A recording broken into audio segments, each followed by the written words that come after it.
Okie dokie, okie dokie, okie dokie artichoke. Some stories are too strange to make up, and some people are too strange to ignore. In the 1940s, a man named Richard Sharpe Shaver claimed he had uncovered an ancient hidden world beneath our feet, a place filled with evil beings armed with advanced machines, who lived in underground cities and were secretly tormenting humanity. Believable. Most wrote him off as insane. Some called him a prophet. But millions read his words, and thousands claimed they had seen the same things.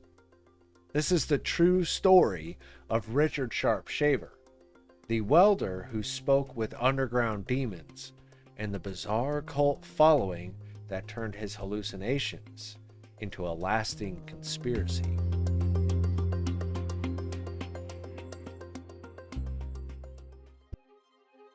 Richard was born in 1907 in Pennsylvania. By most accounts, his early life wasn't anything extraordinary. He was intelligent, artistic, and mechanically inclined. But things started to go sideways in his 20s. Shaver later claimed that while working as a welder in a Detroit auto plant, he began to hear voices through the equipment, not just random sounds, voices, clear ones, and not human. These voices, according to Shaver, were broadcasting thoughts into his head, mocking him, threatening him, and describing tortures happening in hidden places. At first, he thought he was losing his mind, but he came to believe that what he was experiencing wasn't madness, it was communication. Shaver said the voices belonged to beings called the Dero, short for detrimental robots, not mechanical robots, but degenerate creatures who had once been part of a vast ancient civilization that fled underground long before recorded history. And if that sounds like science fiction, well, that's exactly what it became. In 1943, Shaver sent a letter to the editor of Amazing Stories, a popular pulp science fiction magazine. The editor, Raymond Palmer, was already known for pushing the boundaries of speculative storytelling. But even by Palmer's standards, Shaver's letter was strange. It wasn't a story, it was a warning. Shaver claimed he had uncovered the ancient language of the lost Lemurian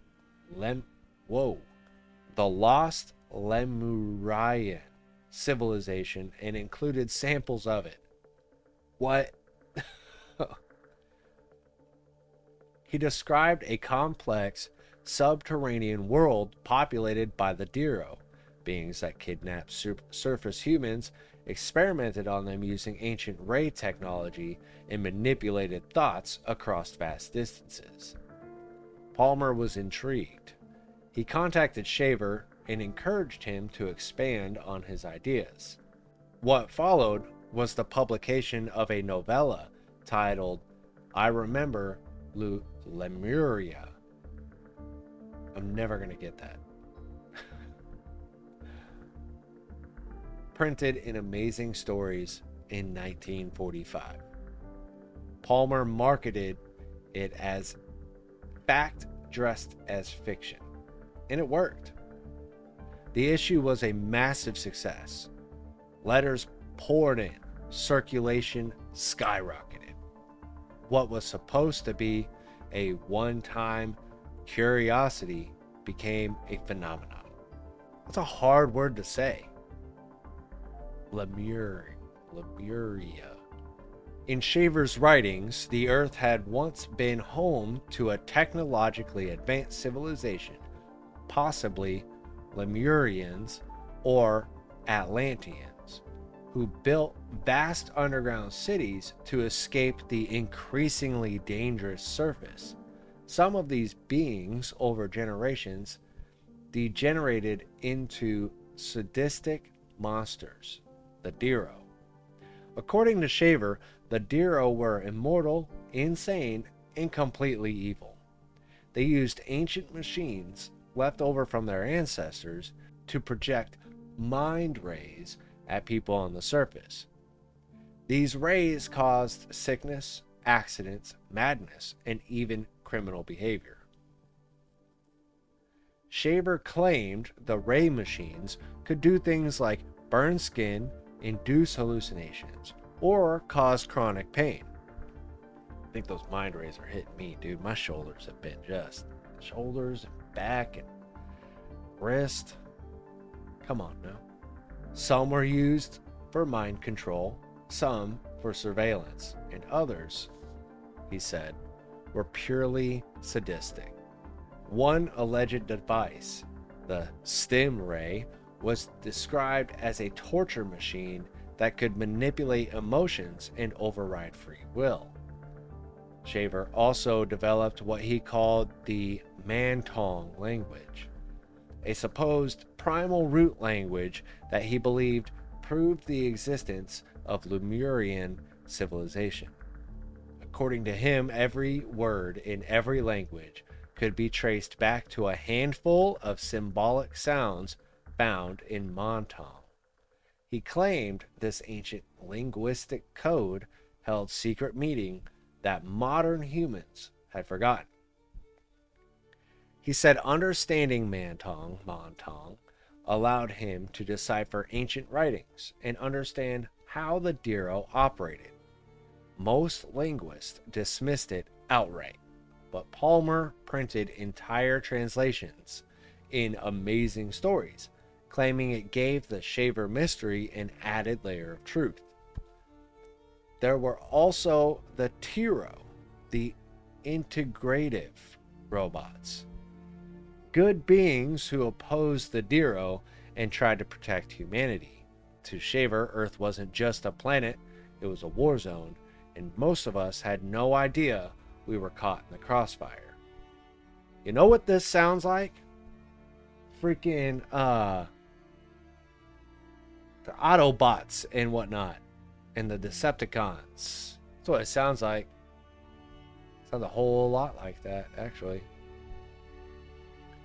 After the first Shaver mystery story was published, Amazing Stories received over 10,000 letters.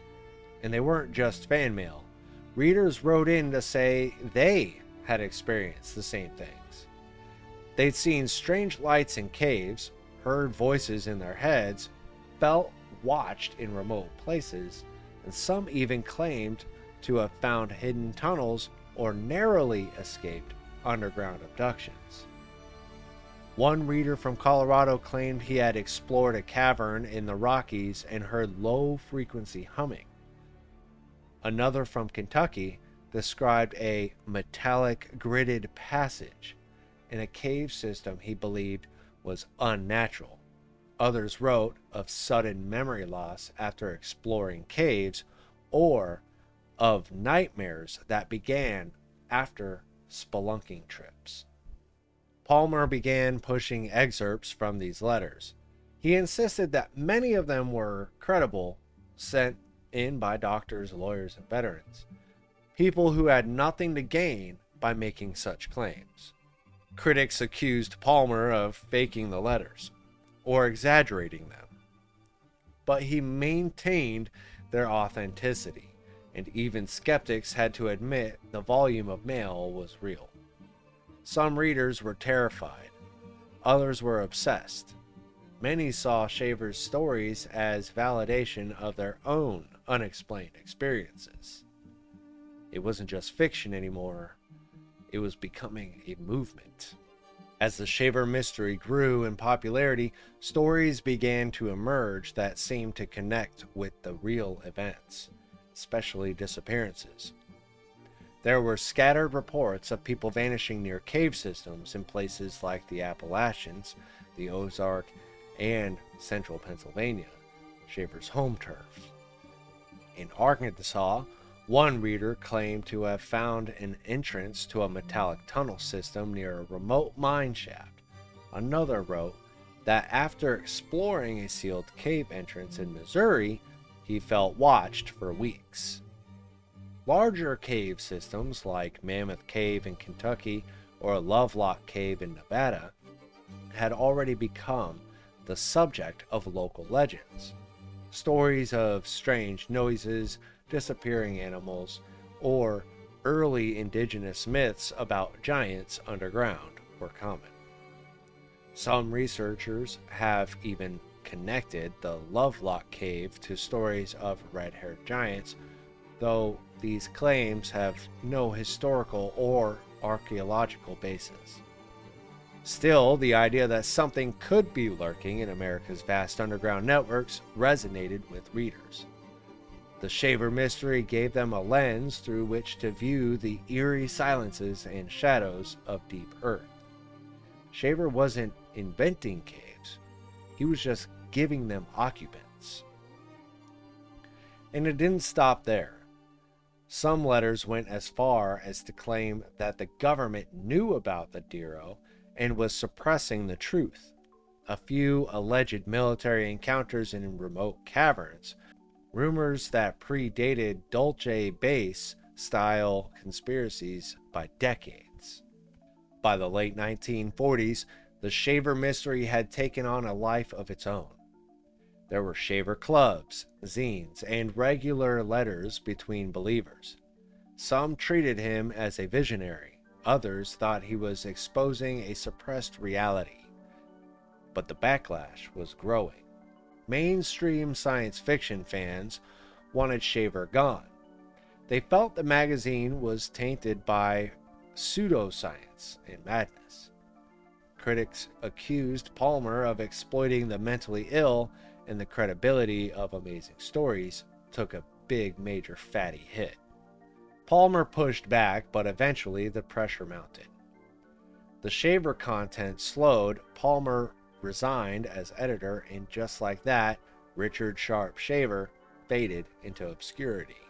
But he never stopped believing. Shaver continued to paint, claiming his surreal, jagged, often disturbing artwork was based on real landscapes he'd seen underground. He self-published and sold his writings in niche UFO and fringe circles. He insisted that Dero were still active and still tormenting him. He died in 1975, mostly forgotten by the mainstream, but never forgotten by the true believers. The Shaver mystery may have faded from the magazine racks, but it never really disappeared. In fact, it laid the groundwork for many of today's most persistent conspiracies. The idea of an ancient underground race shows up in everything from reptilian theories to secret government bases like Dulce, mind control technology, a favorite of MK Ultra truthers, and targeted individual communities. Hidden entrances in caves? Well, go watch any cryptid hunting video on YouTube. Even UFO culture has a foot in the Shaver mystery. Palmer went on to co-found Fate magazine and was instrumental in promoting UFO sightings, blending extraterrestrial and subterranean theories together. And the Hollow Earth theory, it's still alive. From Journey to the Center of the Earth to Godzilla vs.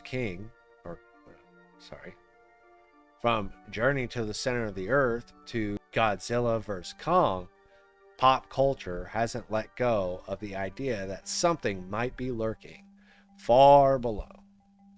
Hollow Earth videos rack up millions of views online. TikToks, forums, podcasts, and Shaver's fingerprints are all over them. Even fringe influencers like David Icke or Inner Earth theorists today echo the same beats: hidden civilizations, ancient tech, and a world beneath our own. Shaver didn't just write a story, he built the scaffolding for modern paranoia, as I'm doing right now. So what do we make of Mr. Richard Shaver, a deeply disturbed man who hallucinated his own mythology, a pulp writer who stumbled into a profitable hoax, or something else. Thousands of people claim to have experienced what he described. Some still do, and the caves are still there, dark, deep, and unexplored. Maybe the greatest mystery isn't whether the Dero are real, maybe it's how close Shaver came to convincing the world they were. I'd say he came pretty close. That'll do it for this Cracked Relic episode, and as always, sources are in the description and coming up in the credits. Thank you for watching.